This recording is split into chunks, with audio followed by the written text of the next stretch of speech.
Hello, welcome everybody to our event tonight. I'm Rebecca Taylor, the editor of JR, and I'd like to welcome you to the launch of the winter issue of JR magazine with its special focus on Afghanistan. I'll just tell you a little bit about what's in the magazine this quarter, and then we'll go on and hear more about our main theme tonight. So the latest issue is packed with stories across the world. Among our many features, we look at how the Dreyfus case continues to cast a shadow over France in the lead up to the presidential election this spring. In our film section, we interview Rachel Montague. She's the granddaughter of the World War II Operation Mincemeat spy, Ewan Montague.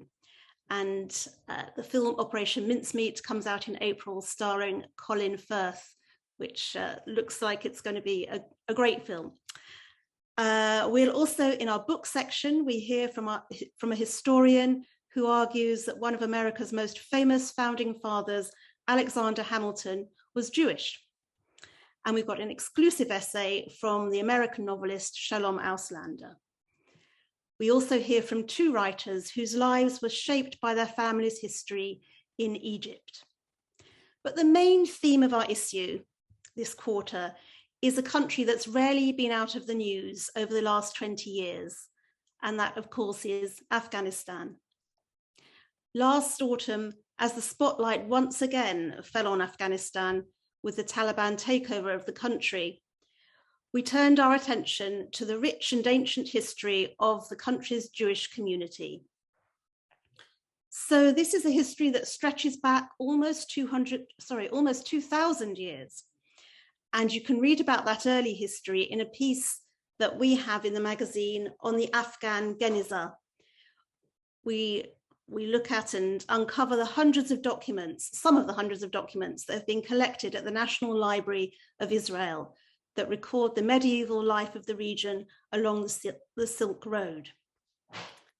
In another piece, we hear from one family, now one of only 3 Jewish Afghan families in the UK, about how the community flourished, particularly in cities such as Herat.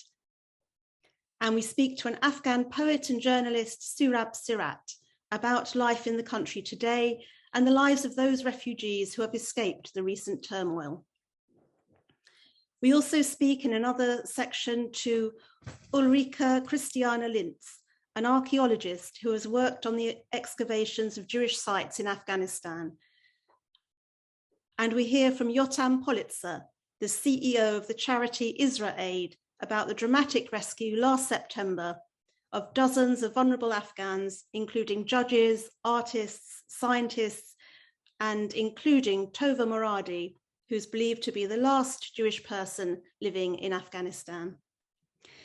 We'll be speaking to many of these people who have contributed to the current issue tonight, and they'll tell us more about their involvement in the country. One unfortunate thing is that the archaeologist Ulrika Christiana Lintz is ill and can't join us tonight. So we won't be hearing from her, but I will, although I'm in no way any replacement for her great expertise, I'll be stepping in and talking a bit about the interview that I did with her in the magazine. And hopefully we can see some of her pictures that she sent me and a video that she made of the cemetery in Herat. So, we do have with us Rabbi Mendy Chitrik, chairman of the Alliance of Rabbis in Islamic States.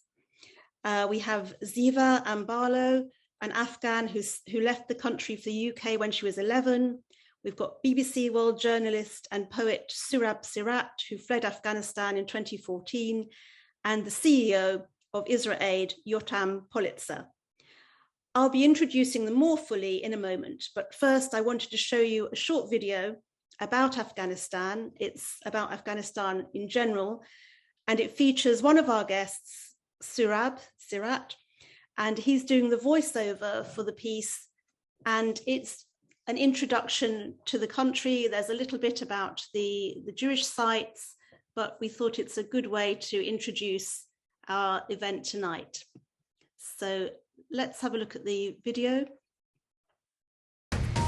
Despite its natural beauty and fascinating history, years of violence in Afghanistan have led most governments to advise against travelling there. The country recorded just 7,000 visitors in the whole of last year.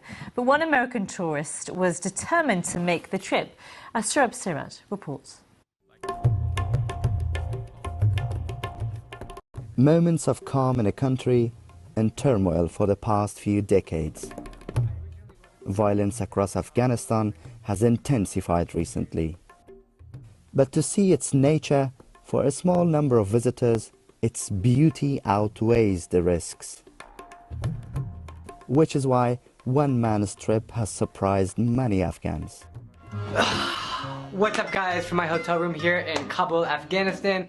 American blogger Drubinski spent 2 weeks traveling the length of the country, despite being warned about potential risks. Welcome to Afghanistan. He went to Kandahar, previously the capital of the Taliban. There are very famous songs. With the help of this Afghan travel guide, who accompanied him city to city. So we're now on a zone where Osama bin Laden and Mullah Omar, the leader of Taliban, used to stay here. But these days, something else is trending here. It's pomegranate gardens. He gave us some pomegranates, so Afghanistan recorded only 7,000 tourists last year. Most governments advise against travel to Afghanistan. As someone who's going to every country in the world, there are very few that leave a lasting impression on me, and Afghanistan is one of them.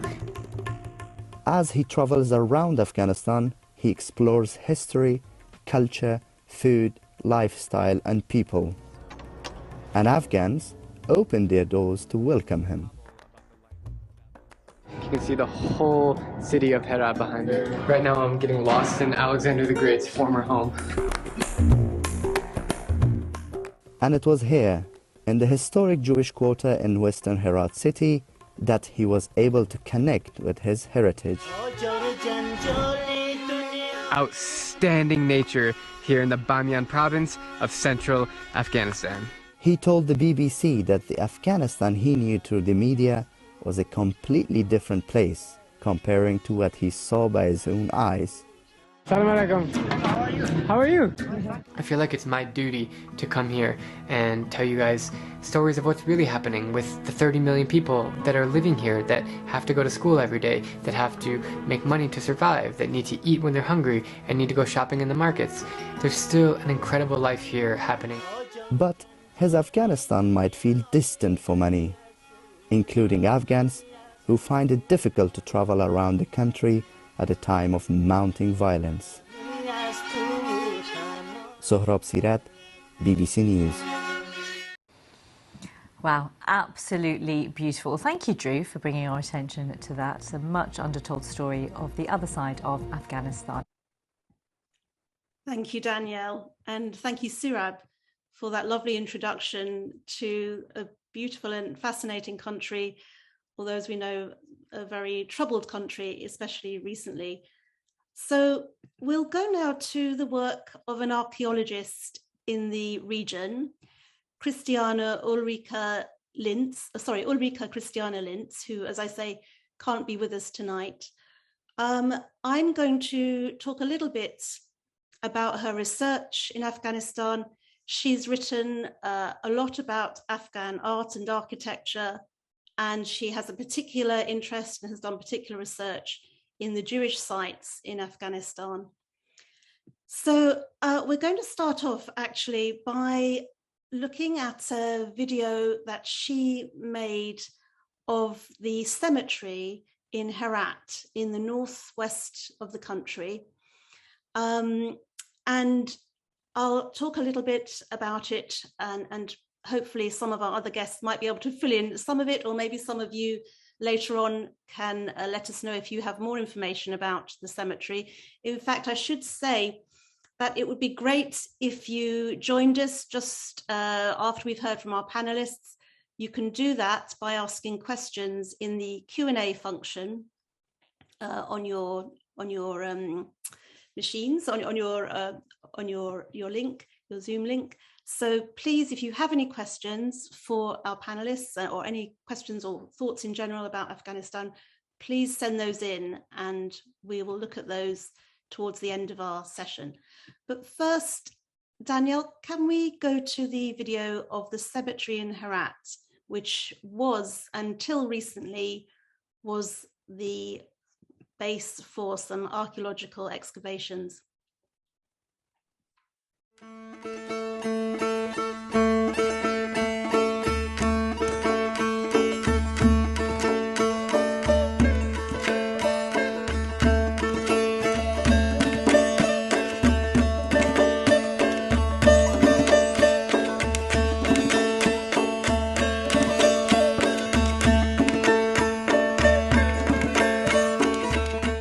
سلیمانانی هم قبرهای بچه‌های خود که درست کرده بیدی تالی هم بیتو درست هست و که از خاک هم روی ننخته دو انشالله اگه خدا یاری بود مقصد اینه که باز بخیر بیایی دیگه قبرها رو هم درست کنیم و دیگه رو هم درست کنیم و همیشه همه اساس بشه بسته قبرها ناجور خیلی خراب مونده دیگه.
Thanks, Danielle. So we can see there some of the work that's been taking place to restore and to preserve the cemetery in Herat. And Ulrika Christiana was working with contacts in Herat and with the Aga Khan Foundation to preserve historical buildings actually across the country, but in particular at the Jewish sites in Herat, which is one of the most important places in Afghanistan for Jewish heritage. And the work that they were doing, the project there, was that they were securing, and you could see some of the wall that was being worked on. They were helping to secure the wall and gate of the cemetery, restoring the graves. This cemetery goes back to between the 11th and 13th century. And I think there were about 150 graves there.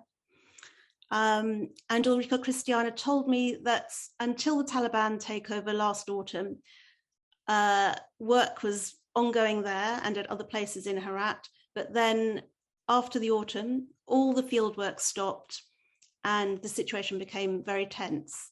The archaeologists and people protecting and looking after the site had not been paid for months. I think things have possibly got a little bit easier, but any hope of future field work at the site is not a question. It's not a possibility. And there's no possibility, I think, of that at the moment. So I'll run through a little bit about the history of the Jewish presence in Afghanistan, and maybe we can pull up some of the pictures, some of the photos that Ulrika Christiana sent in. So Danielle, do you want to put up some of the photos on the screen, and I can talk through. Okay, so this is the cemetery. as we saw the western wall of the cemetery, which is being rebuilt to secure the area. And I think let's have a look at the next one, Danielle, and see if we can talk a bit. Here's some more of the graves. And again, I think, okay, let's look at this one. So this is one of the synagogues in Herat, the Yoav synagogue, I believe. And the Jewish presence in the region goes back to 586 BCE. And it's thought that Jews settled in the country, particularly in the west around Herat, following the destruction of the first temple in Jerusalem by the Babylonian king Nebuchadnezzar. There's been a lot of archaeological work that's brought some of these early origins of the community to light. So in 1962, rock inscriptions were found in the Tang-i Azeo Valley, which was formerly part of the ancient Silk Road. It's today near the China-Afghan border. And inscriptions on the grave bore the date, the inscriptions on the rocks bore the date Saturday, 20th of August, 1300. And alongside the date were signatures of three men: Daud, the son of Abraham, Yapho, the son of Ishmael, and Samuel, son of Ramesh.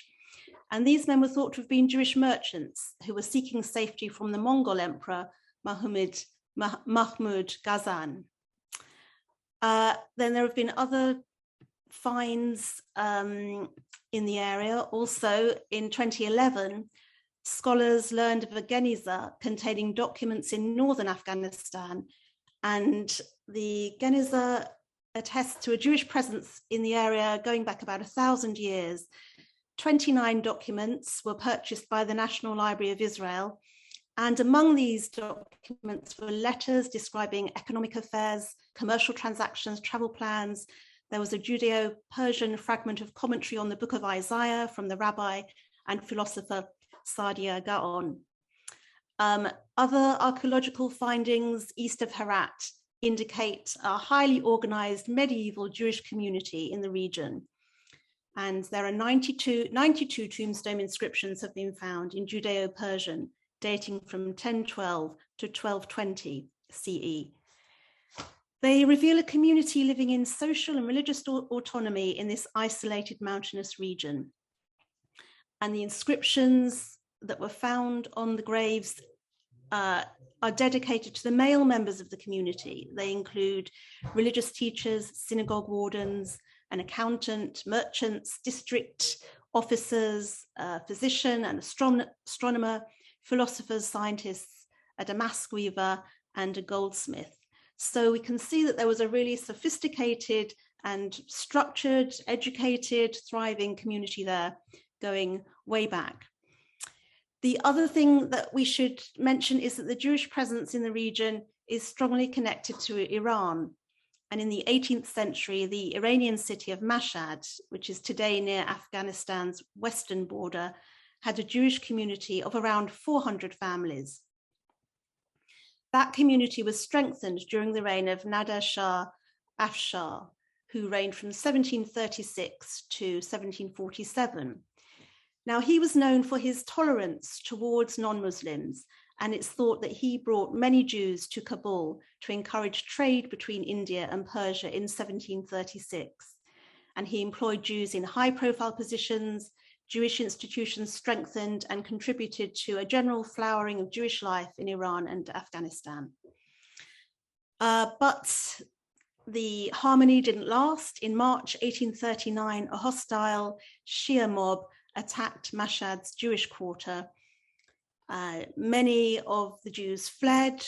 The 2,400 Mashhad Jews who did not flee were forced to convert to Islam, driving the city's Jews into a dual religious life. So they had to live as forced converts. And for over a century, they secretly practiced Judaism in underground synagogues. So those who refused to live that double life and who fled Mashhad went to Herat. Many went to Herat. They sought refuge in the Jewish community that was established there. The community there was not always safe, and in October 1856, the community was beaten, robbed, and expelled from the city and sent back to a camp near to Mashhad. Many perished due to hunger, sickness, violence, and the cold. But after about 2 years of exile, they finally were allowed back to Herat. Conditions improved into the early 20th century, and Jewish life flourished. After World War I, Jewish merchants imported textiles and medicines and exported skins, furs, carpets via Bombay, Peshawar, Mashhad, Jerusalem, London, Leipzig, and New York. Under the brief reign of Mohammed Nadir Shah, Jews enjoyed a period of prosperity and security.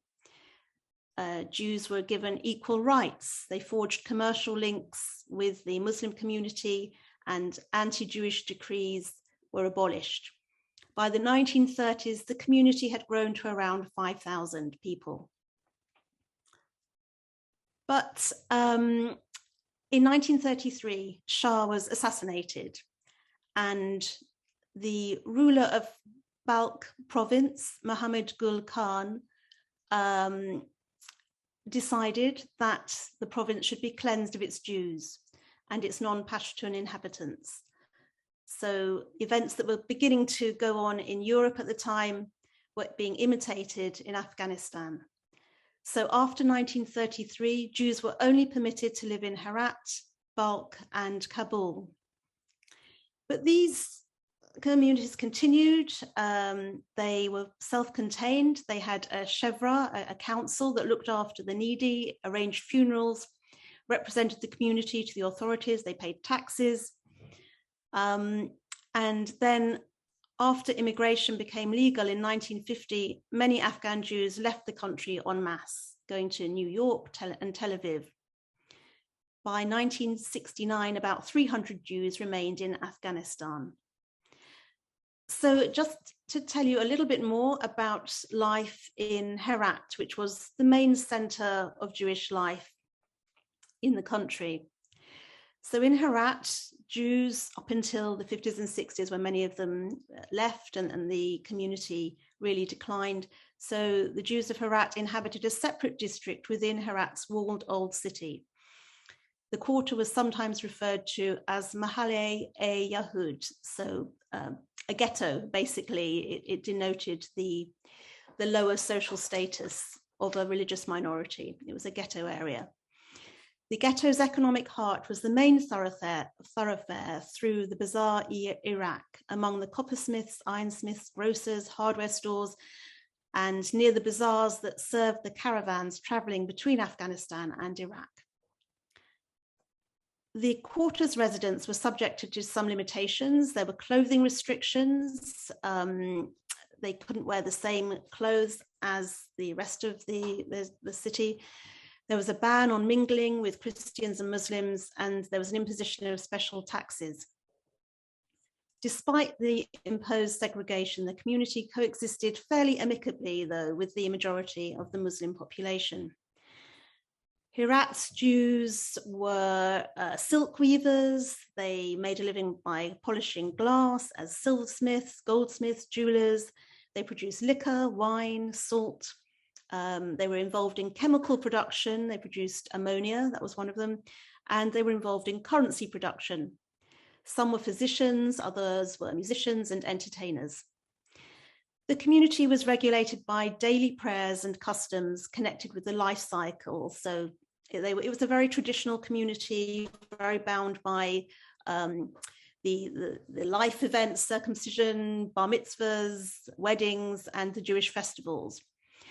And there were 4 synagogues. So the Mullah Gaji or Mullah Ashur synagogue, the Mullah Samuel or Shamael synagogue, and the Mullah Yoav, which is the one you can see here, or Mullah Yaor synagogue, it's also known as, and the Gol or Gulaki synagogue.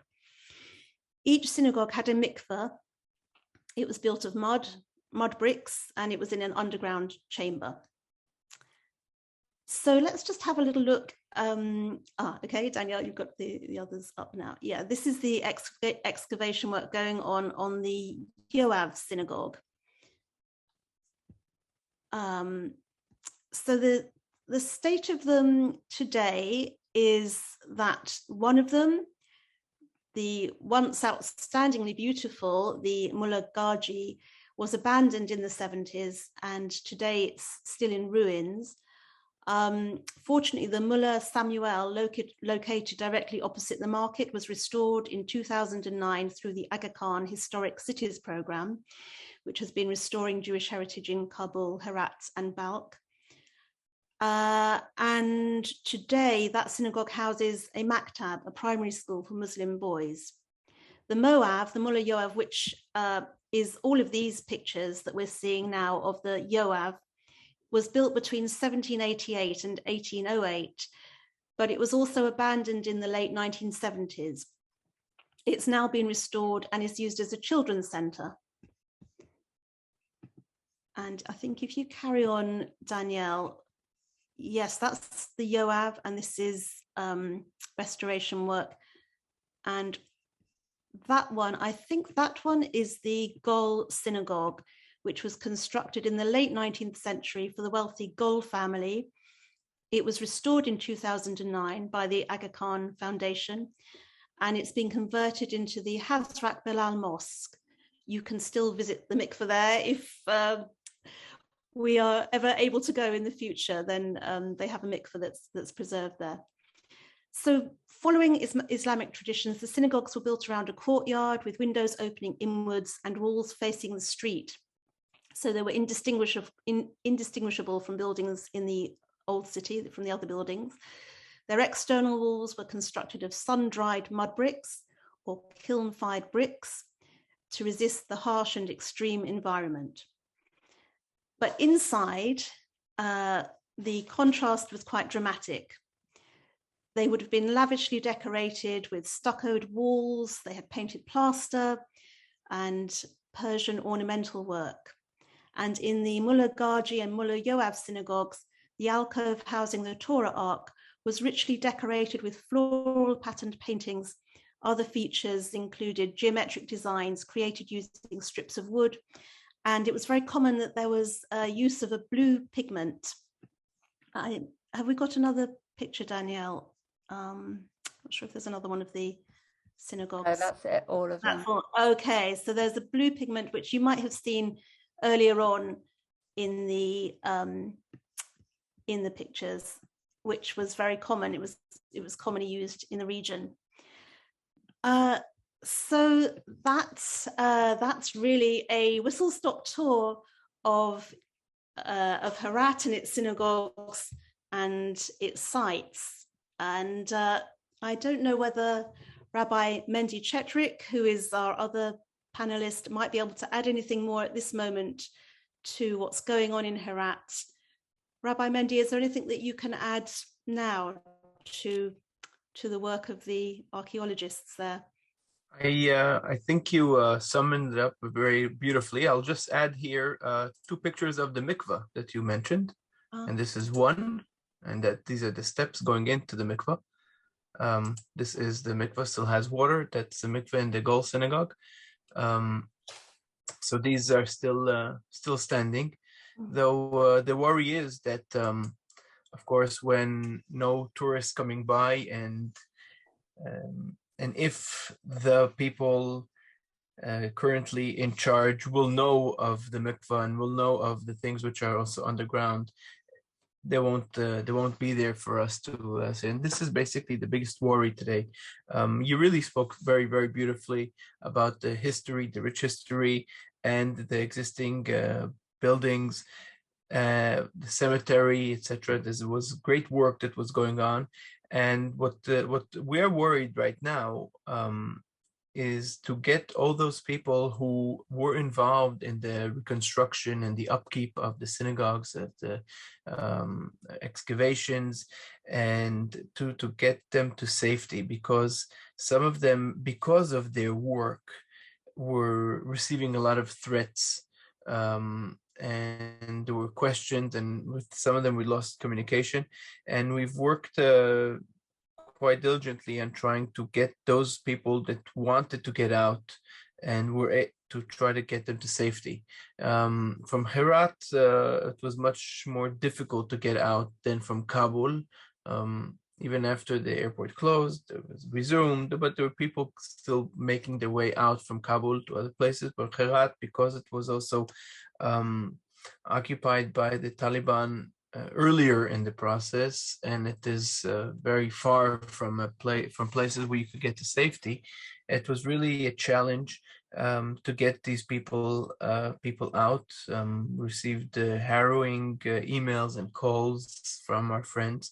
Some have managed to get out. There was a very good friend, I don't want to mention his name here right now, but who has made an extensive documentary on the buildings and on the Jewish heritage sites in Herat.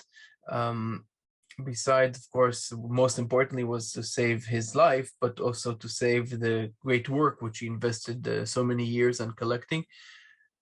He is out of Afghanistan with his documents and with his archives, but he's still not in a place where he could be on a panel. Hopefully, in a few months, he will be able to also to expose and to show whatever he collected and the things that he did. So, but as we know in our work in many other Muslim countries, we are an alliance of rabbis of 14 different Muslim countries and many other communities. We know that when people don't come to visit, things just fall into despair and get lost.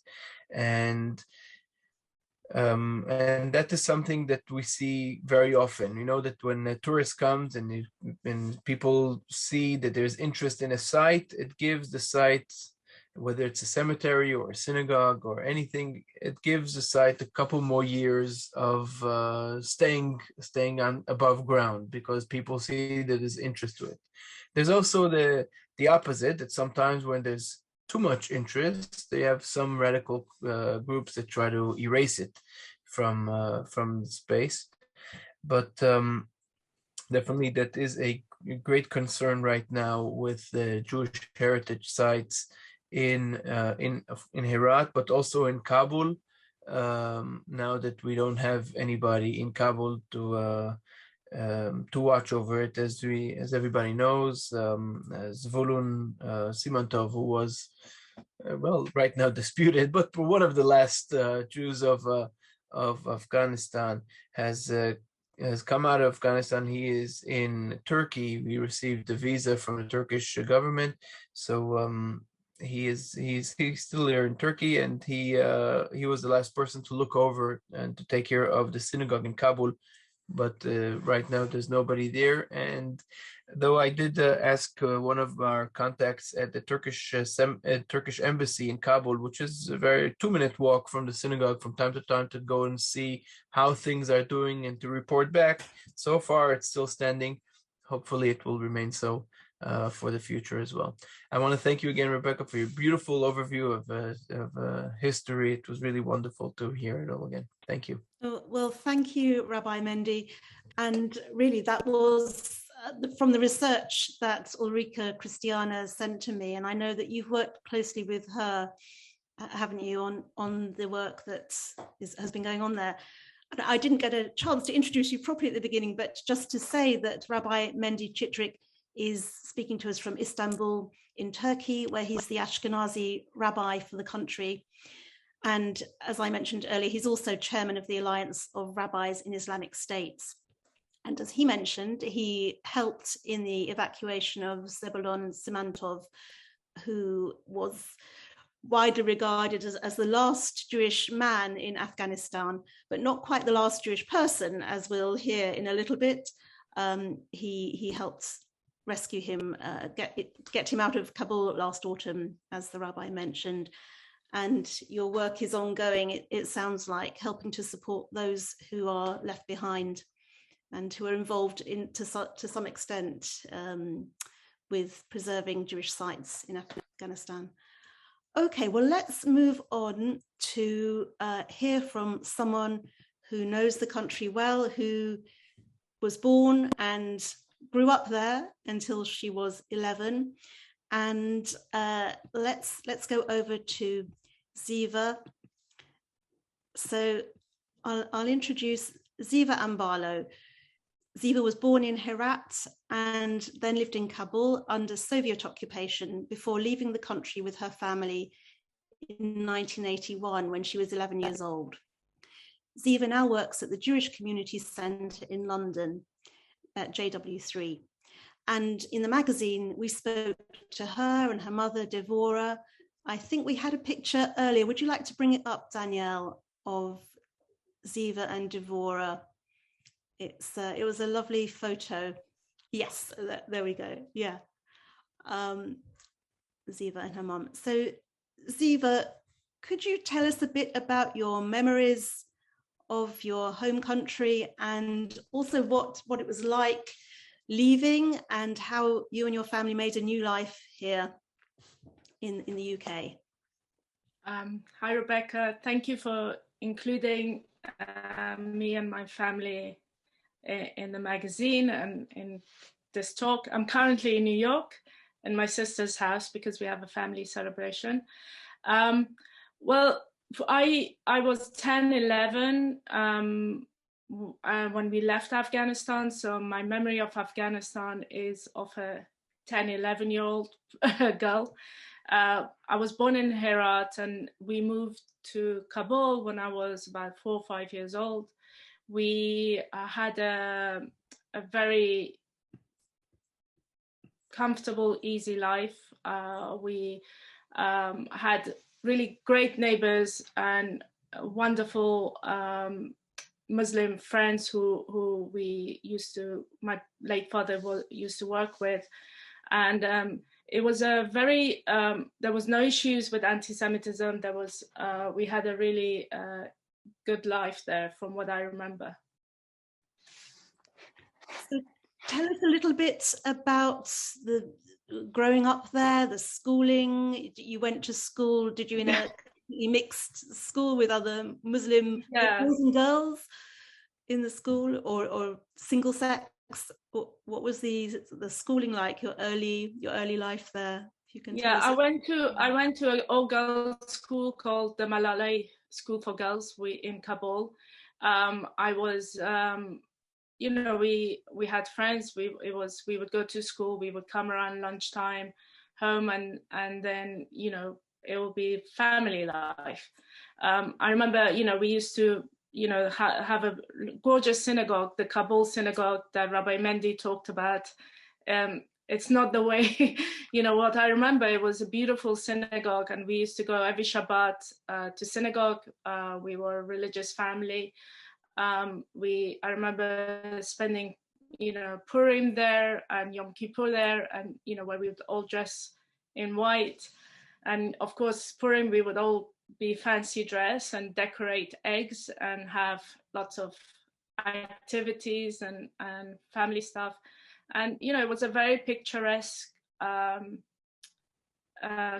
house that we lived in. You know, it was a beautiful city, and like I said, all our neighbors were Muslims.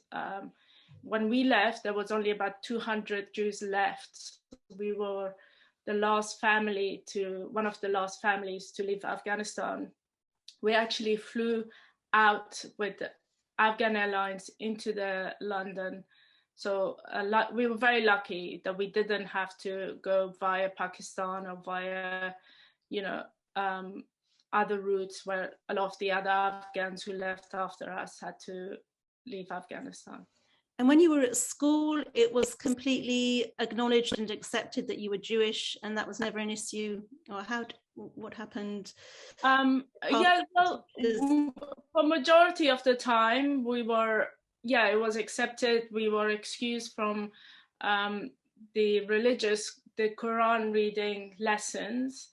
There was one incident where a new teacher didn't know that I was Jewish, and she asked me to read the Quran, and I refused. And I remember at the time, you know, she caned me because I was disobeying her and I was being disrespectful. But it was, you know, misunderstanding, and I actually, you know, my late father went to see the headmistress, and the teacher actually apologized because she said, had I known that you were Jewish, and I wouldn't have done it, and because I was young and scared to explain myself. But no, that everybody, we were, I had great friends that I used to, even after we left, and for a few 5 years after, I was still writing to my friends in Afghanistan, and some of them who moved to Germany, and some of them were in Pakistan. We would write letters to each other. So there was never any issue that in my lifetime, or indeed my, whatever my mom remembers with the Jews. And you were there when the Soviets invaded. Can you tell us about any memories you have of the Soviet invasion in 1979? Yeah, I mean, I remember there was a lot of bombing, and there was it was nighttime, and there was a lot of, you could hear planes overhead, you could hear a lot of, noise like bombings going off, and blackouts. And then a few days later, we saw a lot of tanks in the streets, a lot of ruins, and a lot of the, there was a lot of commotion going on, and that's when we realized that the country has been invaded and the king had been killed, and his family. And then a few weeks later, there was a lot of, you would hear helicopters above, and they would throw, kinds of propaganda, I would call it, papers about, how they were there to save the country and save the people, and they were only there to kind of, protect the Afghan people. Yes. So yeah, that's a little bit of a memory that I have of it. And how was it arriving in London? You knew English, right? But your mum, Devorah, didn't speak English. Yeah, well, how did you adjust? We left. Actually, we had to leave in 2 stages. My father was a big businessman in Kabul and Herat, and we basically, when we left, we had to leave everything in place because we couldn't tell people we were moving for good. So my late father left with my brother, and then my mom and us, the younger kids, we followed a week later. We told people that we were going on to see family in Israel and in London, and we flew out, and we came. I knew basic letters, basic few words here or there, but I learned everything here. So we arrived in London. London for me was very foggy. I wasn't used to it. I remember everything was green and all the houses looked the same. And we arrived in London. My father had business in London, and he had already bought a house. So we moved into the house. We knew people who were part of the Killos synagogue community. So we became part of the Killos synagogue, and we were very much, welcome. Obviously my parents wanted us to be in an all-girls school because they felt going to a mixed school, we weren't quite ready for it. So I went to Hasmonean girls' school with my sister. And a few years later, my elder sister followed because she was already in Afghanistan. So then she came via Pakistan, actually. And she came to London. And London was, for us, it was exciting. For my parents, it was very, very hard because in Afghanistan, they had a chauffeur, they had people who managed everything for them. And, my mom had to go to an English school to learn English.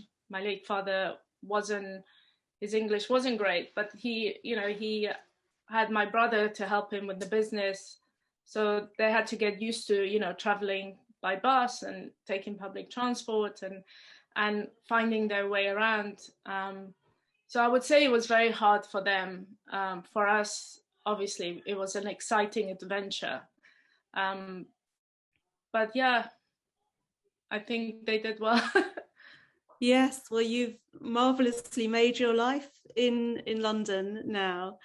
And thank you so much, Ziva, for sharing your memories and your thoughts on Afghanistan and your family's story. And Mazel Tov on your wedding in New York. I hope it goes very well.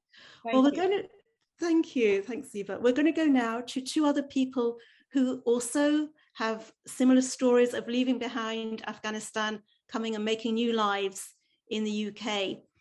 And firstly, I'd like to introduce Suhrab Sirat, who is a BBC World Service journalist and a poet who fled Afghanistan and arrived in the UK in the back of a refrigerated container in 2014. He's just published his long poem, The Eighth Crossing, which has been co-translated by JR's very own executive director, Aviva Deutsch. And he's joined also with us tonight by his wife, Rabia Nasimi, she works as part of the team working on the UK's resettlement scheme for Afghan refugees.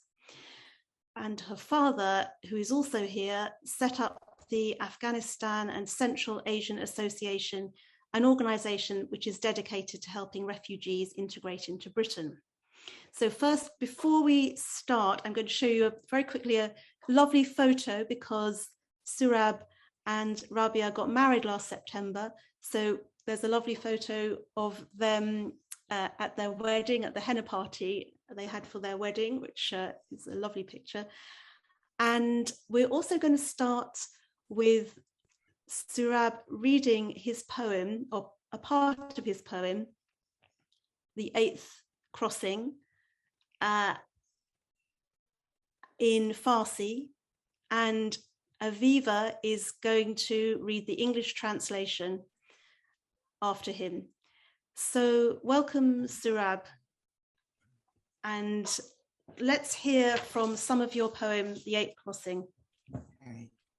So actually we're going to do it the other way around. We're going to do the Farsi and the English, but no problem. But I just, first of all, thank you, Rebecca, and thank you to all the other speakers, because this is a fascinating exploration of Afghanistan, but also of leaving Afghanistan. And I just wanted to tell you a little bit about Suhrab's poem before we start, so you understand the context in which he's reading.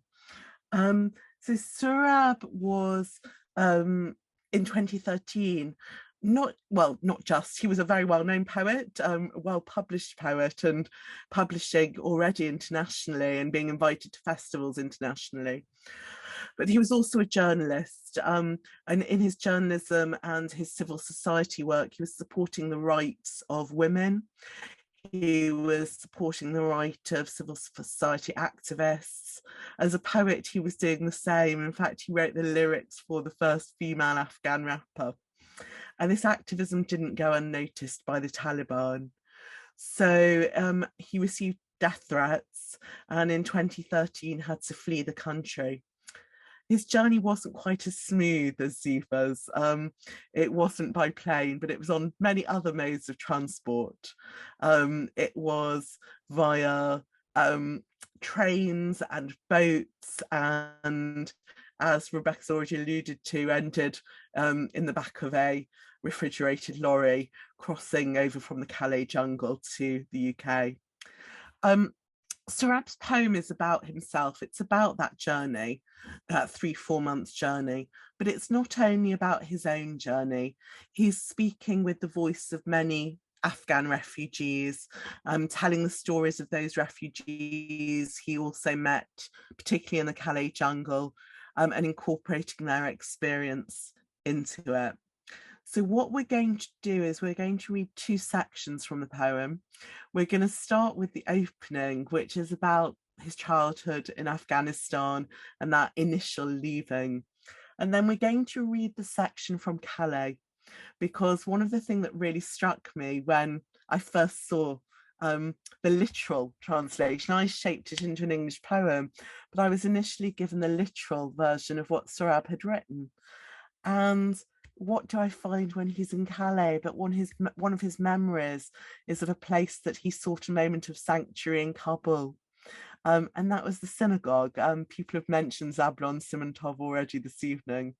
And it was with Zablon and in that synagogue that there was a moment of peace. So we'll read that section as well. So Suhrab, over to you.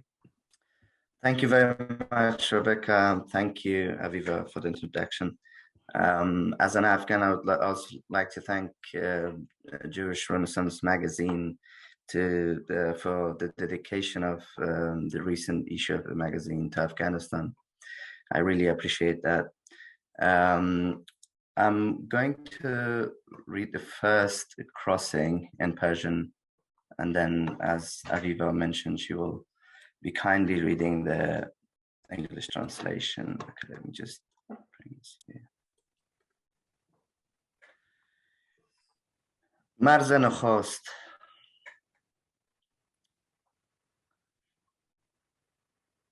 ریگ‌های استخوان‌سوز نیمروز، کفش کهنه‌ام را که از پای سرباز مرده در آورده بودم ذوب می‌کند. این بیابان بی خدا، بیابانی که تنها یک اژدهای آتش به دهان از جهنم ترسیم شده در قرآن کم دارد. چه کس پایش را بر گلوی کابل مانده بود که کابل ما را مثل خون لخته تف کرد.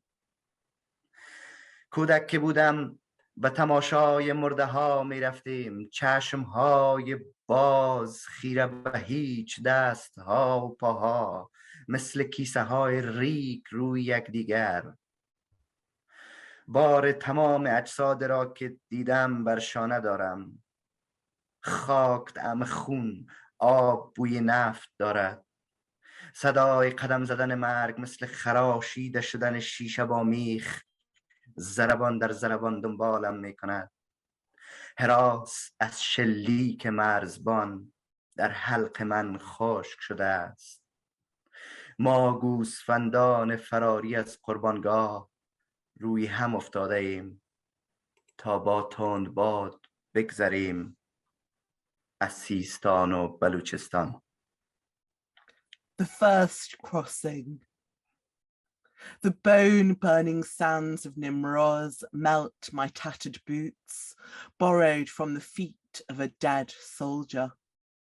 This brutal desert, this godless desert, this fire-breathing dragon, flames blazing from its mouth, like the hell painted in the Quran. Who has his foot on Kabul's throat? Kabul, the city that threw me up like a blood clot. When I was a child, we would see the dead, their eyes wide open, staring at nothing, their legs and arms piled haphazardly like sandbags. Now I carry the burden of all those corpses on my shoulders. The soil tastes of blood, the water smells of crude oil. I walk the rhythmic beat of my journey, and the sound of death follows with the screech of a nail scratching glass, and we become a flock of sheep, fugitives from the slaughterhouse, stacked on top of each other. The fear of being shot by the border guard dries in my throat as we pass like a gust of wind through Sistan and Baluchistan. So that was the opening of his journey going through Sistan and Baluchistan. If you want to read more of it, this is the book. But we're just going to do a little bit in Calais because it's relevant for the Jewish audience listening, but also in terms of the major issue in Afghanistan at the moment is about starvation. And this piece speaks to that. So Suhrab's going to read the 7th crossing. کودک که بودم گرسنگی نام دیگر زندگی بود. نان خیراتی سازمان ملل طعم تلخ حقارت و مزه خشک استیصال داشت. با گلویی که دیگر چیز غیر از غصه ندارد با زبانی که هفته هاست حرف نزده است، با شانه های سنگین از پشیمانی، داخل خیمه سوراخ در دل جنگل کاله تنهای غریبه دارم. جنگلی که قانونی ندارد و سرنوشت ما در دست گرگانی که از خدا نمی هراسند اما از سگهای فرانسوی یونیفرم پوش فرارین. صفهای گرسنگان در میدان سلام طولانی است. آدمهای قلبشان سمت چپ می تپد. برای ما لباس و غذای گرم آوردند. نیونازی ها اما چپ و راست حمام مهاجران را به آتش می کشند و با زغال بر دیوار آن به کشور خود برگردید هر رامزاده ها می نویسند. شبنگام گرگان ما را به توقفگاه کامیون ها می برد. چند مسافر آواره پنهان در میان کارتون ها هر روز به سرزمین رؤیایی خود می رسند. من اما در درون این کانتینر که بی شباهت به سردخانه تاریک و متروک در شهر جنگ زده نیست، تنهای غریبه دارم. به آخرین تورات خاک خورده بر طاق آخرین کنیسه در کابل، به ناچاری زبولان که دیگر نمیتواند عصایش را به ماری مبدل کند، که دیگر خدا با او حرف نمیزند، به وفاداری تنها یهودی زنده مانده در کشور 30 چند میلیون نفری فکر میکنم. When I was a child, hunger was another name for life. The UN donates food which has the bitter taste of humility and the dry taste of despair to a throat that has swallowed nothing but a lump, to a tongue that for weeks has not spoken. My shoulders are heavy with their load of regret. Inside this tent full of holes at the center of the Calais jungle, I'm so very lonely. This jungle has no law. Our fate is in the hands of wolves who have no fear of God, but run only from the French dogs in uniform. The queue of the starving in the Salam camp is long. Kind people whose hearts beat on the left bring us warm food and clothes. In the rest of the jungle, neo-Nazis on the right and left burn down migrants' toilets, scrawl in letters black as coal, "Return to your countries, you bastards." At night, the wolves take us to the lorry park. Every day, a few displaced travellers who reach for their dream are hidden within a shipment. Inside this refrigerated truck, which isn't unlike a dark and deserted morgue in a war-torn city, I'm even more lonely. I think of the last dusty Torah on the shelf of the last synagogue in Kabul, of the desperation of Zablon, a Moses who can no longer turn his walking stick into a snake, and a God who no longer listens to him, of the loyalty of the only Jewish survivor in a country of 30 million people.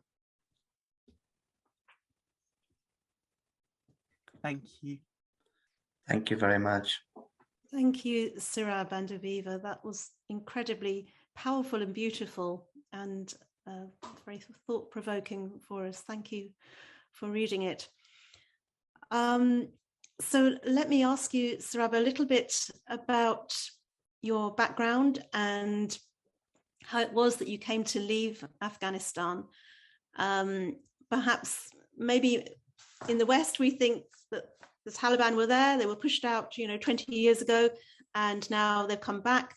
But the bit in between, I think it's not as straightforward as that, is it? You left in 2014, and you certainly felt pressure to leave. Yeah. And so if you can tell us a little bit about the circumstances in which you left and then how you left. I think we in Afghanistan, at least in the past 44, 43 years old, we didn't have a peaceful era at all. After the international intervention, or after the US invasion of Afghanistan, the Taliban were ousted of power, but they were still active as insurgents. They were bombing cities. They were targeting people who are active or against their ideology.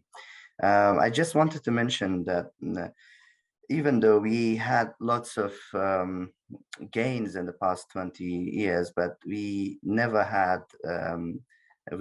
experienced a peace. We never had a calm mind, and we never had a good security in the cities. The video that you played in the beginning of this program, it's actually a video from last year, and since August, after the recent events, things have changed, and it's no longer a country that Drew Binsky wanted to picture in his blogs, his video blogs. Millions of people at the moment are suffering, and they're in risk of starvation. Even children are dying of malnutrition. Millions of children are in risk of becoming starved. And also everything is on the verge of collapse. The country collapsed. The system. There's no country on earth has recognized the current government, and it's in a limbo. And the only group that is suffering the most is ordinary people. Millions of people who have been left alone and left behind. When I fled Afghanistan, it was partially, it was peaceful, especially the city I used to live, but the Taliban were active, and the system, the different groups were active in different cities. And I was a BBC journalist and also activist. Like in the West, you can't really put together the activist, and you can't be activist and also journalist. But there in Afghanistan, being a journalist is also an act of activism somehow, because if you're an impartial journalist and reporting about improvements of women, improvements of artists, and developments, that meant that there is a development going on in Afghanistan. And when Taliban are not in power, the new generation is rising and building their country. So they didn't like it, because all they wanted to say is that the world has occupied Afghanistan and we must fight against the occupation, and etc. So they were targeting specific people, activists, journalists. Even last year, there have been a series of target killings of journalists. So that's why I couldn't even trust my colleagues there, because of that paranoia. Because I received letter of threats from the local council of the Taliban over there. But anyways, so that was the only reason that I had to leave everything behind and come here, because my brother was living in the UK.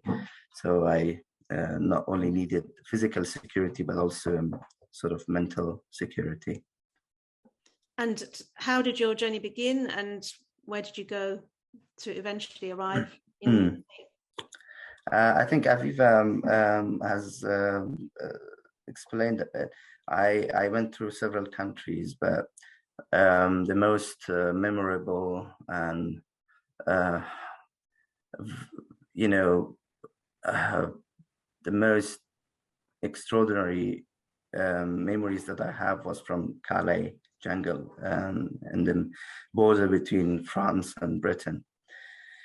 I just don't want to go into the details, but yeah, I tried the normal lorries and refrigerated lorries to cross the border, but it was the smugglers who decided where for us, not us really, because we didn't have any sort of document to go freely, and also we couldn't just escape from them. So they were deciding and we were following. I actually had lost 10 to 12 kilos only in college angle, but the other bits of the journeys are also very surreal. It's pretty much similar to thousands of other refugees who had to cross these borders and want to find a better life and want to seek security. I was one of them, so that's why I always insist that the Eight Crossing is not my story. It is also a story of thousands of others who want to just be safe, who want to just have their rights to choose somewhere safe to live. Thank you. Well, maybe now we can hear a little bit about those others also from your wife, Rabia, Rabia, could you tell us a little bit about what's happening with Afghan refugees who've arrived here? I mean, the news has been full of horrible stories about them being held in hotels that aren't suitable and in accommodation that's pretty dire. What's being done, and are things going to improve, and what help should and can the UK be giving to Afghan refugees? Sure. So just to begin, unlike Suhrab, I came to the UK when I was pretty young. So I've been educated here and went to university and now working within the civil service. What I will be sharing with you are my personal views, but kind of reflect quite closely what we are doing as the UK government as well to support the Afghans. So although the evacuees from Afghanistan have come through formal means, they haven't had to take the same journeys that refugees take on a daily basis. The needs and challenges that the Afghan arrivals face in the UK are quite similar to what refugees and migrants face when they first arrive here. So to begin with, like language barriers are very prominent, both amongst men, but also more significantly for women, for mothers. So the biggest challenge for them will be to start learning the language before they can start integrating into wider society. Amongst other challenges would be the trauma that they face continuously during their life here in the UK because of the situation inside Afghanistan, what they've gone through, but also the fear that they have about their family back home. That continuous fear kind of resonates in their well-being and the challenges that they'll continue to face. I can go on for, the list is very long. The integration challenges are going to be very big for this community. They aren't, like if we were to compare them with any other cohort that have resettled, I think it would be very difficult. I know there was the Syrian resettlement scheme, which brought over many Syrians over the years, but I think the Afghan cohort just can't compare closely enough with that group. What can we do as a population, as British citizens, as people away from their own homeland, is to offer our support to charities. I know there are great local charities, but also national charities that are working with the Afghans currently in bridging accommodation, but also those who have settled into permanent accommodation, which is great news when we hear it, but offer to teach English language, offer to become a mentor, to become a friend, exchange maybe language skills. There's a lot we can do, and I think, and personally what I did over the summer was support the supply of donations from charities to the hotels, and to make sure that we can get them the essential needs. As we've seen from the very moving images over the summer, many people left with no belongings. They left everything behind. People were just trying to flee the country. So it's really important that we support them with their essential requirements as well. So I think it's going to be a challenging few years for them whilst they settle in, but also the people that we'll be bringing over the next few years.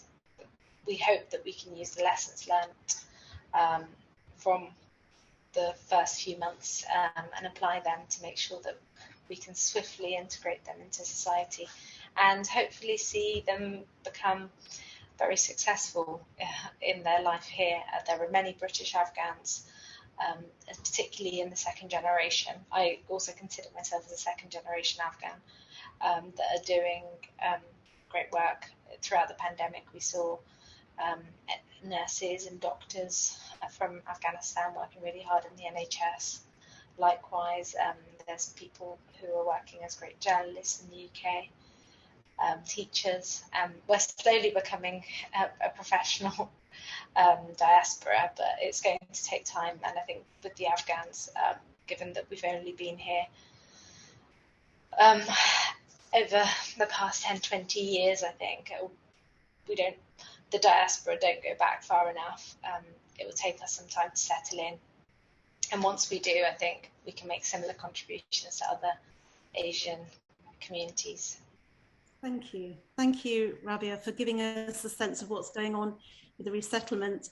And on behalf of the UK, we want to welcome these refugees and people who've come from Afghanistan and really from JR, at least, even if I can't speak on behalf of the UK, on behalf of all of us, I expect people who are joining us are thinking very much of what's going on in Afghanistan and really wishing the people who have arrived well. Perhaps you could put on the chat forum charities that you recommend that people could get in touch with if they want to donate or become involved with helping refugees who are here, or even donating money to charities helping those in Afghanistan.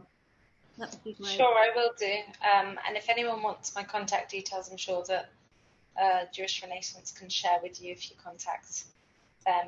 I'm happy to have conversations offline as well. And thanks for the opportunity. Just to add, there have been many people that the UK have evacuated, and we're really thankful as a community for the support that the UK has provided.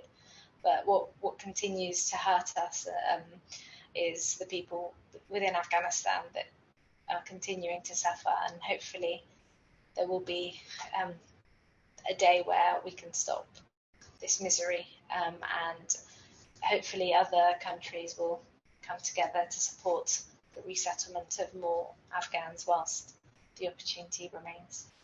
Thank you. Well, thank you both very much. Thank you, Suhrab and Rabia.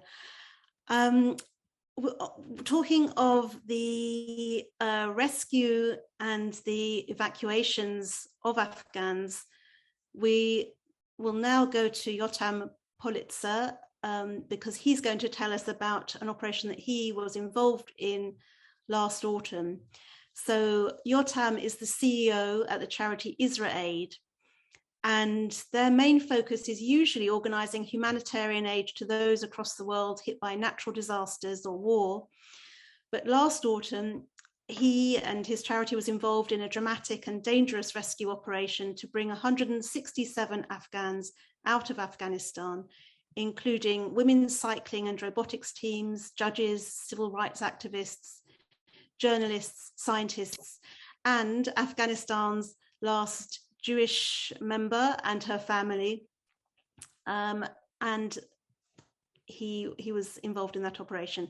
So we can see a couple of images from that top secret mission that was organized partly by IsraAid and others. So these are some of the Afghans on the plane as they left, well, not Kabul, but there were different places from which they left. And here they are in Tajikistan with a journalist, Dana Harman, who was greeting them when they arrived. Yotam, can you tell us a little bit more about the operation last autumn? Sure. Thank you, Rebecca, and thanks for having me. Actually, the good news is that you mentioned the number was 167, but as of yesterday, the number have already passed 200 because we just finished another successful evacuation. This is really hot and something that we can't share yet very publicly, but this is good news altogether. So just to quickly introduce myself, I am the CEO of IsraAid. IsraAid is the leading humanitarian organization out of Israel. We're non-governmental, we're non-political. Since our establishment in 2001, we worked in 56 countries. And now we have a team of about 250 staff members in 15 different countries, working, as you mentioned, following climate-related disasters such as, typhoons and hurricanes and tsunamis, and also with Syrian refugees, South Sudanese refugees, and elsewhere. Personally, I've been with IsraAid for the last 11 years. I led many of our humanitarian efforts around the world. I led a team following the tsunami in Fukushima in Japan in 2011.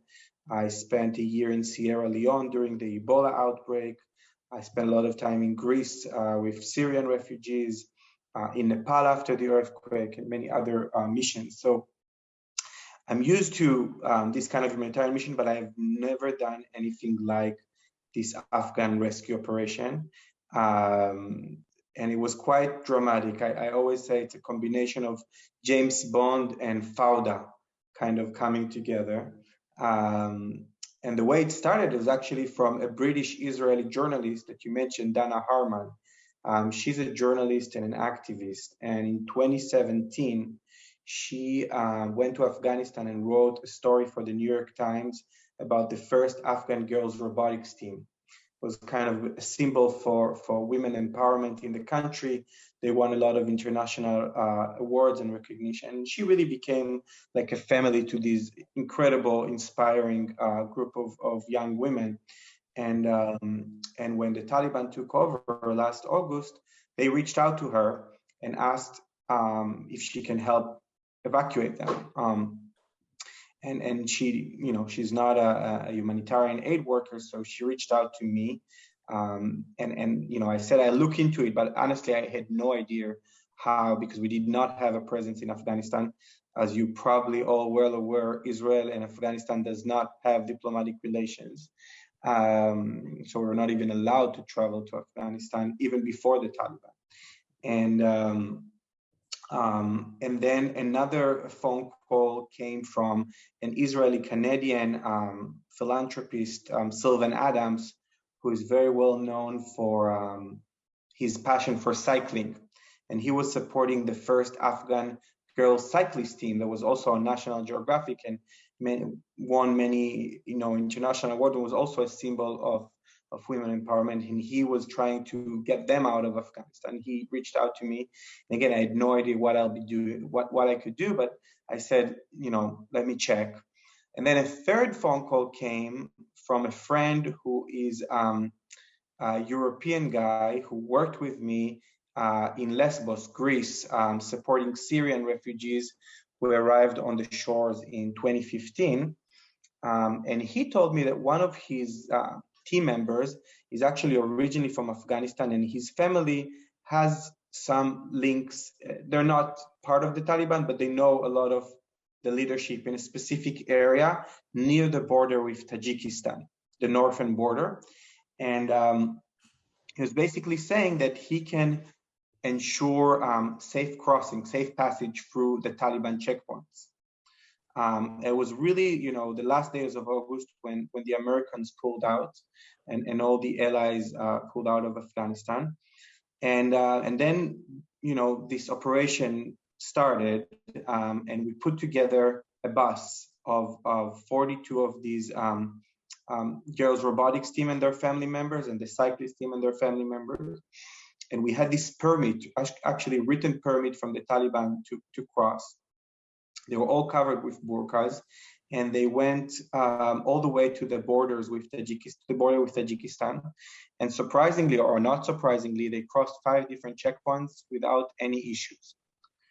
The problem started when they reached the border, because we didn't have the approval of the Tajiki government to let them cross. The border was closed. So then we had to pull out all of our connections and network around the world with the support of very, of some world leaders that unfortunately I can't name, and some big, business people and investors who knows the president of Tajikistan. We quickly understood that the only way we can get them across the border is with a special permit from the president himself. And with the support of an anonymous family foundation with strong roots and connections in London, actually, we were able to finally convince the president of Tajikistan to let our group in. After 3 days, they were surrounded by Taliban on the border. And when they crossed the border, the president told me personally, one thing he said, you have to make sure this group does not stay in Tajikistan more than 72 hours. So our long-term plan was to resettle them in Canada, and the Canadian government was very positive about it. The Canadian announced that they'll take 40,000 Afghan refugees, but we knew it will take a long time with all the resettlement process. So we had to find another country to take them for a few months for transit. And that was also very interesting because we reached out to the United Arab Emirates following the recent Abraham Accords, and we were able to reach the Crown Prince in Abu Dhabi, Mohammed bin Zayed. And when he heard about this incredible group of Afghan women leaders and that they were actually supported by an Israeli organization, he could not say no. He immediately said yes in 10 minutes. And then I joined the group basically in Abu Dhabi, and they landed there and they received a welcoming ceremony that, is equivalent to what a prime minister gets there. I think really treated as celebrities. They were taken to refugee camp that's called the Emirate Humanitarian City, which is where they are now being processed to go to Canada. We thought, okay, we did our thing and we'll move on with our lives. We have enough work in other humanitarian crises around the world, but obviously, and I think Rabia mentioned it briefly, the needs are so overwhelming. And once we evacuated this group, we realized that a lot of their immediate family members may be in risk because, we tried to keep it very quiet, but these things cannot stay quiet. And actually the Emiratis were the first one to tweet about this operation. And then the Daily Telegraph published a story about it, and CNN, and then we thought that we would put the families of these people who stayed in Afghanistan at risk, because not only that they escaped the country, they did it with the help of Israelis and Jews. So that was a big concern. So we realized we have to very quickly organize another evacuation, and this time it was a bigger one, a group of 125, which included some members of the cyclist and the robotics team and their family members, as well as families of Afghan diplomats who reached out to us. And they were extremely, they were obviously targeted by the Taliban because they were part of the former administration. And very interestingly, when I was in Tajikistan on the border, I received a text message, really a text message. And if you know Israelis, we all use WhatsApp every time. So I actually got a WhatsApp from the Israeli president, Herzog, who texted me to say that he received a call for support from a Jewish woman who is in Afghanistan. Her name is Tova Moradi. we didn't think there were any Jews left in Afghanistan. We all heard, I guess, the story about Mr. Simantov, who considered himself to be the last Jew, and he was evacuated in September. That was already early October.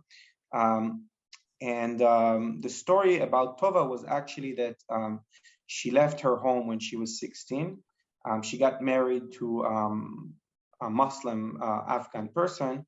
And then during the first Taliban rule in the 90s,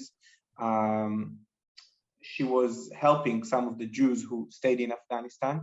And then now when the Taliban took over again, they actually came and knocked on her door and told her that they know about her background and that they basically threatened her and her family members, and she felt really unsafe. So her daughter, who lives in Toronto, reached out to the Israeli ambassador in Canada, who reached out to the president's office, who reached out to us to see if we can evacuate her, her children and her grandchildren, altogether 32 people. So of course we added them to our group. And we thought we figured it out. We thought we can do exactly the same thing we did with the first group. Unfortunately, we were wrong. And when this group reached the border with Tajikistan, they were not allowed to cross from the Taliban side.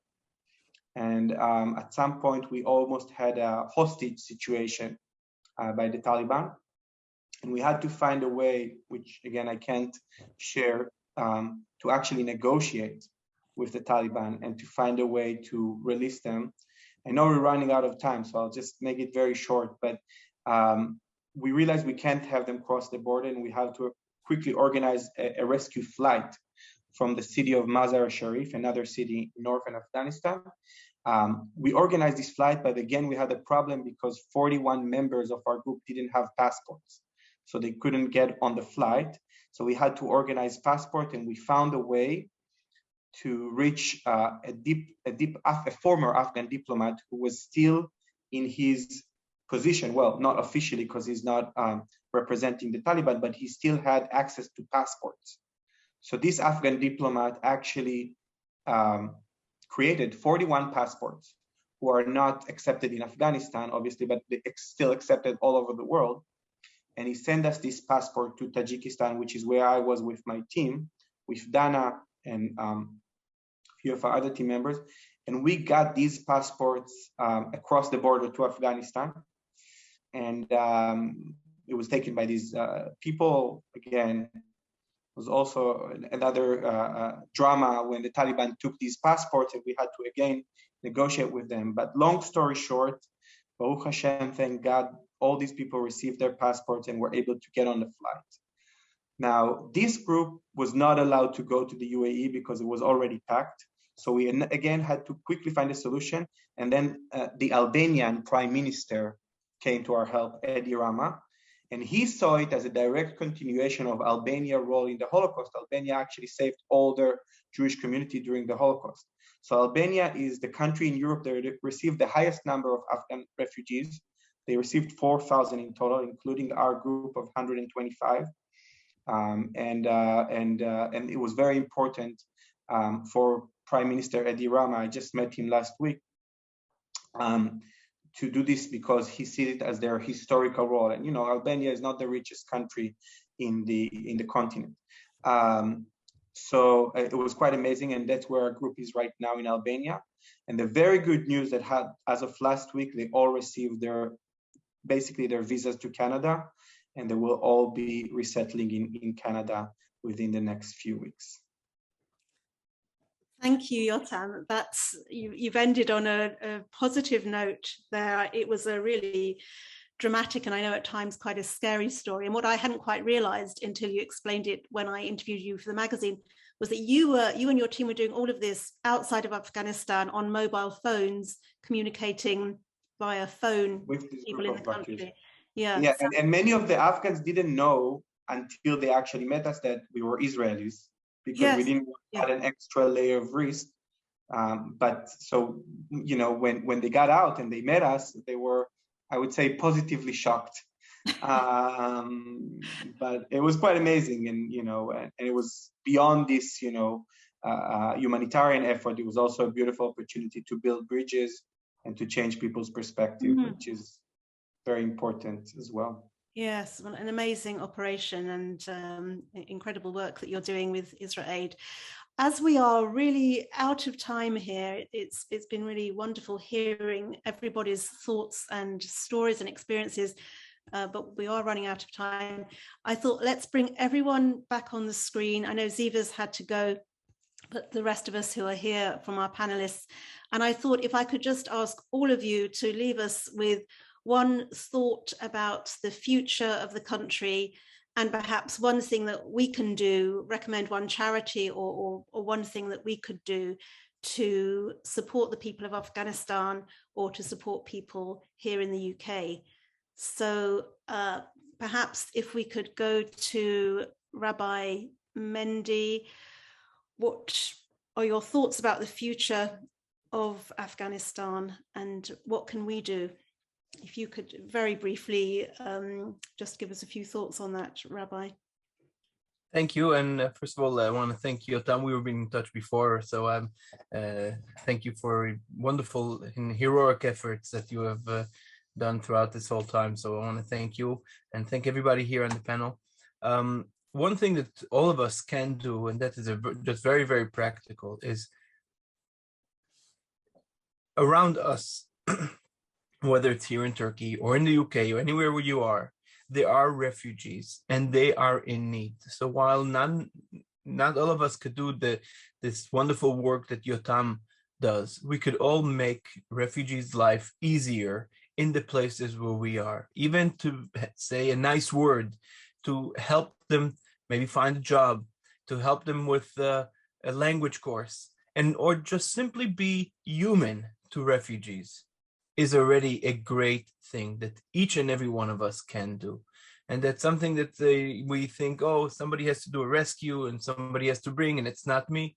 But it is up to each and every one of us to really make a difference, even to one individual. So I want to again thank you, Rebecca. Thank you, JR, for hosting this. And thank you, everybody, for their wonderful work. Thank you, Rabbi Mendy. Thanks so much for taking part and for your very good words of advice there. Let's ask Rabia. Rabia, your final thoughts on the country and what's happening there, and anything else. You spoke a little bit earlier about what we can do, but any other thoughts on that?